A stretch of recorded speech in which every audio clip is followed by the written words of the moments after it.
Hello, everyone. Welcome to UBEA2143 Microeconomics II.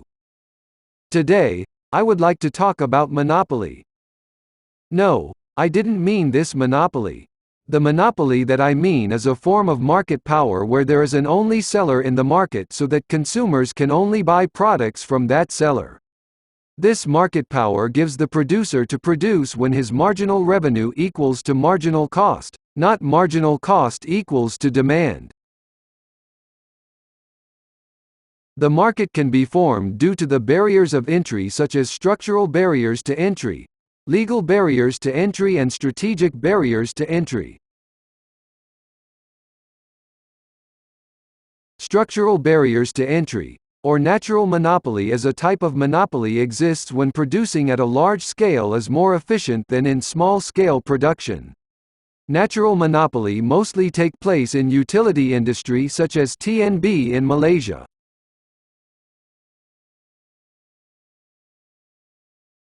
Legal barrier is a government-granted barrier to avoid other competitor to join the market by offering a single license to a particular company. In Malaysia, Genting Casino is the sole licensed casino and is a monopoly with no close substitute.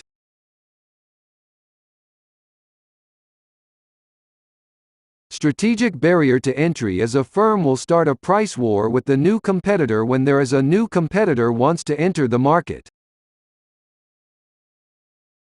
Now, we reverse the concept. If there is only one buyer relative to many sellers, what we call it? We call the sole buyer as monopsonist and the market as monopsony. Monopsony market means that only one buyer will exist or where a single buyer dominates the market. Mostly, we call it buyer monopoly. In a monopsony market, the buyer has an advantage that will drive the market. Furthermore, in this market, there may be plenty of suppliers while only a single buyer will buy from one of them. So, the suppliers will engage in price wars to make deal with the monopsonist. Once the price war takes place between suppliers, this will bring down the price in disguise. There are many existing monopsonist companies around the world. Nonetheless, in Malaysia, there will be a company which is TNB that has monopsony power to bargain with the suppliers of gas or coal to drive down the prices to enjoy the lowest cost of production.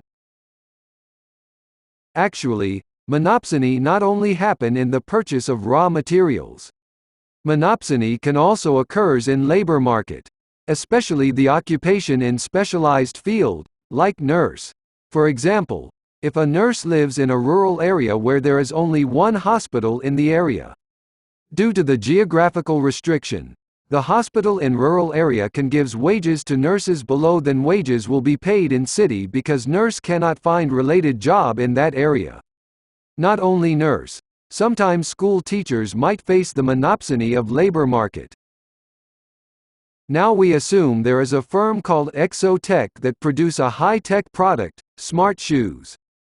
This product can detect the user's movements, from walking, running to climbing, and then send information to the smartphone. Then the smartphone will give the user's current health situation, such as heart rate, pulse rate, standard step lengths and distance traveled per day. Exotech is a monopoly in producing the smart shoes, which mean Exotech is the only seller of smart shoes. Not only that, Exotech also has a monopsony power in high-tech labor market. Exotech is the only employer that will hire the high-tech laborers. Exotech can lower the wages of high-tech labor because labor cannot find any jobs outside the market. Now, a new competitor, called GalaxyTech, joined the market. GalaxyTech is also hiring high-tech labor to produce alternative shoes that share the same feature that Exotech is producing. Now, the question is, in the output market, how many shoes should Exotech produce and how much the price should be set due to entrance of GalaxyTech? Is Exotech going to increase or decrease the price and production or even remain unchanged? For input market, how Exotech should set their wages and labor should be hired? Are they going to increase or decrease the wages and labor or even remain unchanged?